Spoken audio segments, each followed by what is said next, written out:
Hi hello ನಮಸ್ತೆ. ನನ್ನ ಸಮಸ್ತ ಕನ್ನಡ ಕುಟುಂಬದವರಿಗೆ ನನ್ನ ಚಾನೆಲ್ ಕಡೆಯಿಂದ ಸ್ವಾಗತ ಸುಸ್ವಾಗತ.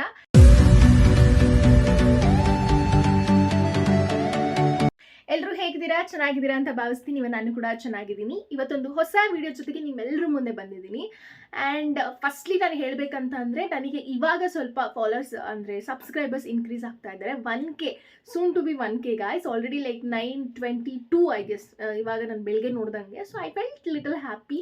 ಸೊ ದಟ್ ಇನ್ನೊಂದು 78 ಮೆಂಬರ್ಸ್ ಆಯ್ತಂದರೆ 1K ಕಂಪ್ಲೀಟ್ ಆಗುತ್ತೆ. ಸೊ ದಟ್ ಪ್ಲೀಸ್ ಯಾರ್ಯಾರು ಸಬ್ಸ್ಕ್ರೈಬ್ ಮಾಡ್ಕೊಳ್ದೆ ನೋಡ್ತಾ ಇದ್ರೆ ಸಬ್ಸ್ಕ್ರೈಬ್ ಮಾಡ್ಕೊಂಡು ಸಪೋರ್ಟ್ ಮಾಡಿ ಅಂತ ಕೇಳ್ತೀನಿ. ಹಾಗೆ ಈ ವಿಡಿಯೋನ ಆದಷ್ಟು ಶೇರ್ ಮಾಡಿ, ಲೈಕ್ ಮಾಡಿ, ಕಾಮೆಂಟ್ ಮಾಡಿ. ಸೊ ದಟ್ ನನಗೂ ಸ್ವಲ್ಪ ರೀಚ್ ಸಿಗುತ್ತೆ ಅಂತ ಹೇಳ್ತೀನಿ. ನಿಮ್ಮ ಒಂದು ಸಪೋರ್ಟ್ ಕೂಡ ನನಗೆ ತುಂಬಾ ಇಂಪಾರ್ಟೆಂಟ್ ಆಗುತ್ತೆ ಗಾಯ್ಸ್. ಸೊ ಇವತ್ತೆಂಥ ವಿಶೇಷ ಅಂದರೆ ಏನು ವಿಶೇಷ ಇಲ್ಲ, ಹಾಗೆ ರ್ಯಾಂಡಮ್ ಆಗಿ ವ್ಲಾಗ್ ಮಾಡೋಣ ಅಂತ ಅಂದ್ಕೊಂಡೆ. ಇವತ್ತು ನನಗೆ ಲಾಸ್ಟ್ ಎಕ್ಸಾಮು. ಒಂದು ಹ್ಯಾಪಿ ಥಿಂಗ್ ಏನಂತ ಅಂದರೆ, ನಮಗೆ VTU ಸಿಲೆಬಸ್ ಏನಿದೆ it was good only.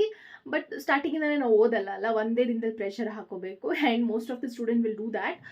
So ಒಂದೇ ದಿನದಲ್ಲಿ ನಾನು ಓದಿರೋದು ಹೌದು. ಇವಾಗ ಆಲ್ರೆಡಿ 10:30 ಆಗಿದೆ. ಸೊ ನಾನು ಇವಾಗ ತಾನೇ ಇದ್ದಿದ್ದೀನಿ. ಹೋಗಿ ಫ್ರೆಶ್ ಅಪ್ ಆಗಿ ನಾನು ರೆಡಿ ಆಗಿಬಿಟ್ಟು ಸ್ವಲ್ಪ ರಿವೈಸ್ ಮಾಡಬೇಕು. ಒಂದು 2 hours ಆದರೂ ಹಾಗೆ ಓದ್ಕೋಬೇಕು, ಸ್ವಲ್ಪ ರಿವೈಸ್ ಮಾಡ್ಕೋಬೇಕಂತ ಅಂದ್ಕೊಂಡಿದ್ದೀನಿ. ಸೊ ಏನಂತ ಅಂದರೆ ಹಾಗೆ ರ್ಯಾಂಡಮ್ ಆಗಿ ವ್ಲಾಗ್ ಮಾಡ್ತೀನಿ. ಸೊ ಒಂದು ಖುಷಿ ಏನಂತಂದರೆ, ಈ VTUದು ಬೇಗನೆ ಎಕ್ಸಾಮ್ ಮುಗಿಸ್ತಾರೆ ಗೈಸ್. ಲೈಕ್ 12 days ಅಷ್ಟೇ, 12 days 13 days ಮುಗಿಸ್ಬಿಡ್ತಾರೆ. ಅದು ಒಂದೇ ಖುಷಿ ವಿಷಯ. ಯಾಕೆ ಅಂದರೆ ಲ್ಯಾಗ್ ಮಾಡಲ್ಲ. ನನಗೆ ಲ್ಯಾಗ್ ಮಾಡಿದ್ರೆ ನಾನು ಹೆಂಗೂ ಓದಲ್ಲ, ಮೊಬೈಲ್ ಯೂಸ್ ಮಾಡ್ಕೊಂಡು ಟೈಮ್ ವೇಸ್ಟ್ ಮಾಡ್ತೀನಿ. ಸೊ ಈ ಥರ ಒನ್ ಡೇ ಇದ್ದರೆ it is very helpful for every one ಅಂತ ಹೇಳ್ತೀನಿ, ನಂತರ ಸ್ಟೂಡೆಂಟ್ಸ್ಗಳಿಗೆ. ಸೊ ಇವತ್ತು ಎಕ್ಸಾಮ್ ಮುಗಿಸ್ಕೊಂಡು ಅಲ್ಲಿ ಏನಾದರೂ ವಿಡಿಯೋ ಕ್ಯಾಪ್ಚರ್ ಮಾಡಲಿಕ್ಕೆ ಟ್ರೈ ಮಾಡ್ತೀನಿ, ಅದ್ರ ವಿಡಿಯೋ ಆಯ್ತಂತಂದರೆ. ಸೊ ಹೋಗಿ ಬೇಗ 1K ಸಬ್ಸ್ಕ್ರೈಬ್ ಮಾಡಿ ಗಾಯ್ಸ್. ಓದಿದ್ದು ಕೂಡ ಆಯಿತು. ಸೊ ಇವಾಗ ಕಾಲೇಜಿಗೆ ಹೋಗಬೇಕು.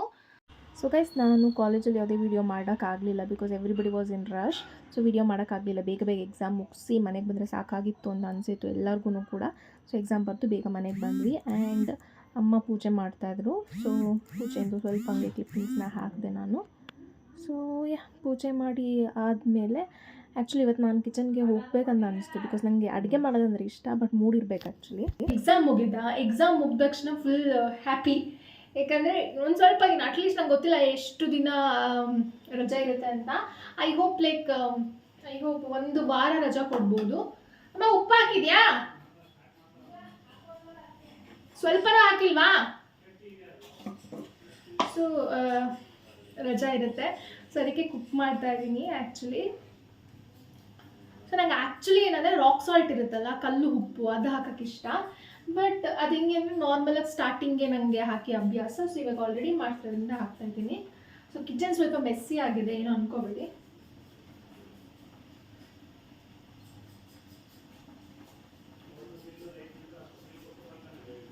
ಉಪ್ಪು ಜಾಸ್ತಿ. ಸೊ ಆ್ಯಕ್ಚುಲಿ ಬೆಂಡೆಕಾಯಿನ ಉರಿತಾಯಿದ್ರು. ನಾನು ಹೇಳ್ದಂಗೆ ಬೆಂಡೆಕಾಯಲ್ಲಿ ಹೆಂಗೆ ಗೊತ್ತಾ, ಜಾಸ್ತಿ ನೊರೆ ಇರುತ್ತಲ್ಲ, ಆ ನೊರೆಲ್ಲ ಹೋಗಿಸ್ಬೇಕಂದ್ರೆ ಇದು ಆಬ್ವಿಯಸ್ಲಿ ಲೈಕ್ ಆಗಿನ ಕಾಲದಲ್ಲೆಲ್ಲ ಬಾಣಲಿಗಡೆ ಸೀದೋಗ್ತಾ ಇತ್ತಂತೆ ನಮ್ಮಮ್ಮ ಹೇಳ್ತಿದ್ರು. ಹಾಗೆ ನಮ್ಮನೇಲೂ ಆಗಿದೆ. ಸೊ ಆಲ್ರೆಡಿ ಅಮ್ಮ ಸ್ವಲ್ಪ ಆನಿಯನ್ನು, ಟೊಮ್ಯಾಟೋಸ್ ಆ್ಯಂಡ್ ಚಿಲ್ಲೀಸ್ ಎಲ್ಲ ಹಾಕಿ ಉರಿತಾಯಿದ್ರು. ಆ್ಯಂಡ್ ಇವಾಗ ಮನೇಲೇ ಮಾಡಿರೋ ಖಾರ ಪುಡಿ ಇದೆ, ಚಿಲ್ಲಿ ಪೌಡರು, ಅದನ್ನು ಹಾಕ್ತಾಯಿದ್ದಾರೆ. ಸೊ ನಾನು ಹಂಗೆ ಬಂದು ವಿಡಿಯೋ ಮಾಡ್ಕೊಳ್ಳೋಣ ಅಂತ ಅಂದ್ಬಿಟ್ಟು ಮಾಡಬೇಕಾದ್ರೆ ನನ್ನೇ ಸ್ವಲ್ಪ ಬಿಟ್ಟರು. ಇರೋದ್ರಿಂದ ನಾವೇನು ಮಾಡಬೇಕು, ತುಂಬ ಹುರ್ಕೋಬೇಕು. ನೀವು ನೋಡ್ಬೋದು, ನಾನು ಆವಾಗಲೇ ಹಾಕಿದ್ದಂಗೆ ವಿಡಿಯೋಲಿ ತುಂಬ ಅಂದರೆ ತುಂಬ ಬ್ಲ್ಯಾಕೆಲ್ಲ ಆಗಿರುತ್ತೆ. ಯಾಕೆ ಅಂದರೆ ರೀಸನ್ ಬಂದುಬಿಟ್ಟು ಅದರಲ್ಲಿ ನಾರ್ ಥರ ಇರುತ್ತೆ. ಅದಕ್ಕೆ ಏನಂತಾರೆ ಅಂತ ನಂಗೆ ಗೊತ್ತಿಲ್ಲ, ತುಂಬ ನಾರಂಗಿರುತ್ತೆ. ಸೊ ಅದಕ್ಕೋಸ್ಕರ ನಮಗೆ ನೀಟಾಗಿ ಇಟ್ಕೋಬೇಕಾಗುತ್ತೆ. ನೀಟಾಗಿ ಹುರ್ಕೊಳ್ಳೋದ್ರಿಂದ ಅದು ನಾರ್ ಹೋಗುತ್ತೆ. ಎಳೆ ಬೆಂಡೆಕಾಯಿ ಆಯ್ತಂದರೆ ಹಂಗಾಗುತ್ತೆ. ಸೊ ಅದಕ್ಕೆ ನಾವು ಆಲ್ರೆಡಿ ತಂದಿದ್ರು, ನಮ್ಮ ಡ್ಯಾಡಿ 1 kg ತಂದಿದ್ರು ಅಂತ ಅನಿಸುತ್ತೆ, ಐ ಡೋಂಟ್ ರಿಮೆಂಬರ್. ಸೊ ಅದರಲ್ಲಿ ಸ್ವಲ್ಪ ಮಾಡಿದ್ದಾರೆ, ಒಂದು ಅರ್ಧ kg ಮಾಡಿರ್ಬೋದು, ಒಂದು ಅರ್ಧ kg ಹಾಗೆ ಫ್ರಿಜ್ಜಲ್ಲಿ ಇಟ್ಟಿದ್ದಾರೆ. ಸೊ ಅದನ್ನು ಮಾಡಿದಾಗ ಯಾಕಂದರೆ ಏನಕ್ಕೆ ಇಟ್ಟಿದ್ದಾರೆ ಅಂದರೆ ಸ್ವಲ್ಪ ದಿನ ಆದಮೇಲೆ ಅದು ನೀಟಾಗಿ ಆಗುತ್ತೆ ಅಂತ ಅಷ್ಟೇ. ಆ್ಯಂಡ್ ಗೈಸ್, ಏನು ಗೊತ್ತಾ, ನಮ್ಮ ಮನೇಲಿ 6 ಫಿಶ್ ಇತ್ತಾಯ್ತಾ. ಫಿಶ್ಗೆ ಊಟನೇ ಹಾಕಲ್ಲ, ನಾನು ಒಬ್ಬಳೇ ಊಟ ಹಾಕಬೇಕು, ಫಿಶ್ಗೆ ಊಟನೇ ಹಾಕಲ್ಲ ನಮ್ಮ ಮನೇಲಿ. ಸೊ ಮರ್ತ್ಕೊಬಿಡ್ತಾರೆ ಆ್ಯಕ್ಚುಲಿ. ನಾನು 6 ಫಿಶ್ ಇತ್ತು, ನನಗೆ ಗಾಬರಿ ಆಗೋಯ್ತು. 6ರಲ್ಲಿ 5 ಸತ್ತೋಯ್ತು ಆಲ್ರೆಡಿ. ಸೊ ಗಾಬರಿ ಆಗೋಯ್ತು, ಇರೋ 1 ಫಿಶ್ ಹೊಟ್ಟೋಯ್ತಾ ಅಂತ. ಫಿಶ್ ತಂದು ಹಾಕಬೇಕು, ಬಟ್ ಟೈಮ್ ಆಗ್ತಾ ಇರಲಿಲ್ಲ. ಸೊ ಅದು ತಂದು ಹಾಕಿಲ್ಲ. ಸೊ ಈಗ ಸದ್ಯಕ್ಕೆ ಒಂದೇ ಫಿಶ್ ಇದೆ, ನೀವು ನೋಡ್ಬೋದು. ಸೊ ಅದು ನೋಡಿದ್ಮೇಲೆ ಹಬ್ಬ ಸದ್ಯ ಅಂತ ಇದಾಯಿತು. ಸೊ ಆ್ಯಂಡ್ ಅದಾದಮೇಲೆ ನಾನು ಟ್ರೈಪೋಡ್ ಚಿಕ್ಕದು ಸೆಲ್ಫಿ ಸ್ಟಿಕ್ ಬರುತ್ತಲ್ಲ, ಅದನ್ನು ಹುಡ್ಕೋಕ್ಕೆ ಅಂತ ಹೋದೆ. ಆ್ಯಕ್ಚುಲಿ ನನ್ನದು ಕಬೋರ್ಡ್ ನೋಡ್ಬೋದು ಎಷ್ಟು ಮೆಸ್ಸಿ ಆಗಿದೆ ಗೈಸ್, ಲೈಕ್ ಸಖತ್ ಮೆಸ್ಸಿ ಆಗಿದೆ. ಹೆಂಗೆಂಗೋ ಇಟ್ಟಿದ್ದೀನಿ ಎಲ್ಲನೂ, ಆರ್ಡ್ರ್ ಬಂದಿರೋದಾಗಿರ್ಬೋದು ಎಲ್ಲನೂ ಇಟ್ಟಿದ್ದೀನಿ. ಆ್ಯಂಡ್ ಈ ಡ್ರಾಯರ್ಗಳು ಅಷ್ಟೇ ಸಖತ್ ಮೆಸ್ಸಿ ಆಗಿದೆ. ಸೊ ಏನೋ ಅನ್ಕೋಬೇಡಿ, ನಾನು I have to clean clean ಮಾಡಾದ್ಮೇಲೆ ಒಂದು ಸತಿ ತೋರಿಸ್ತೀನಿ, ಹೇಗೆ ಆರ್ಗನೈಸ್ ಮಾಡಿಬಿಟ್ಟು ನಾನು ನಿಮಗೆ ತೋರಿಸ್ತೀನಿ. ಸೊ ಆ್ಯಕ್ಚುಲಿ ಏನಂತ ಅಂದರೆ ಸೆಲ್ಫಿ ಸ್ಟಿಕ್ನ ಹುಡುಕ್ತಾ ಇದ್ದೆ, ಬಿಕಾಸ್ ವೀಡಿಯೋಸ್ ಮಾಡೋಣ ಇನ್ಮೇಲೆ ಅಂತ ಅಂದ್ಕೊಂಡಿದ್ದೀನಿ ರೆಗ್ಯುಲರಾಗಿ, ಅದಕ್ಕೋಸ್ಕರ ಅಷ್ಟೇ. ಆ್ಯಂಡ್ ಡೈಲಿ ವೀಡಿಯೋ ಮಾಡಬೇಕು, ಬಟ್ ಎಷ್ಟಾಗುತ್ತೋ ಅಷ್ಟು ಅಪ್ಲೋಡ್ ಮಾಡ್ತೀನಿ. ಸೊ ಆಮೇಲೆ ಲೈಕ್ ಊಟ ಮಾಡಬೇಕಿತ್ತು. ಸೊ ಊಟ ಮಾಡೋಕ್ಕಂದ್ಬಿಟ್ಟು ಊಟ ಹಾಕೊಳಕ್ಕೆ ಹೋದೆ, ಬಟ್ ನಂಗೆ ಹಂಗೆ ತಿನ್ಬೇಕಂತ ಅನಿಸ್ಲಿಲ್ಲ, ಯಾಕೋ ಎಗ್ ಆಮ್ಲೆಟ್ ಮಾಡ್ಕೋಬೇಕಂತ ಅನಿಸ್ತು. ಸೊ ನೀವು ನೋಡ್ಬೋದು ಶೇಪ್ ಹೆಂಗಿದೆ ಅಂತ, ಒಳ್ಳೆ ಒಂದು ಹ್ಯಾಂಡ್ ಬಂದುಬಿಟ್ಟು ಸೂಪರ್ ಅನ್ನೋ ಥರ ಇಲ್ವಾ ಇಲ್ಲಿ ಆ್ಯಕ್ಚುಲಿ. ಸೊ ಅದು ನಾನ್ ಸ್ಟಿಕ್ ಆಗಿರೋದ್ರಿಂದ ನಾನು ಹಾಕಿದ ತಕ್ಷಣ ಅದು ಹಾಗೆ ಅರ್ಧೋಗ್ಬಿಡುತ್ತೆ. ಸೊ ಅದು ಹೆಂಗೆ ಬರುತ್ತೋ ಅಂತಲೇ ಗೊತ್ತಾಗಲ್ಲ.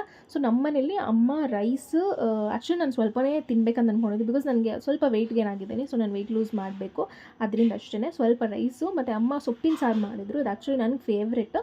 ಬೇಳೆ ಸಾಂಬಾರಿಗೇನೋ ಸೊಪ್ಪೆಲ್ಲ ಕಟ್ ಮಾಡಿ ಹಾಕಿ ಬೇರೆ ಥರ ಮಾಡ್ತಾರೆ, ತುಂಬ ಚೆನ್ನಾಗಿತ್ತು. ಸೊ ನಾನು ಒಂದು ಸ್ವಲ್ಪ ರೈಸು ಮತ್ತು ಬೆಂಡೆಕಾಯಿ ಪಲ್ಯ ಮಾಡಿದ್ರಲ್ಲ ಆಲ್ರೆಡಿ, ಸೊ ಆ ಬೆಂಡೆಕಾಯಿ ಪಲ್ಯನ ಸ್ವಲ್ಪ ಹಾಕ್ಕೊಂಡೆ.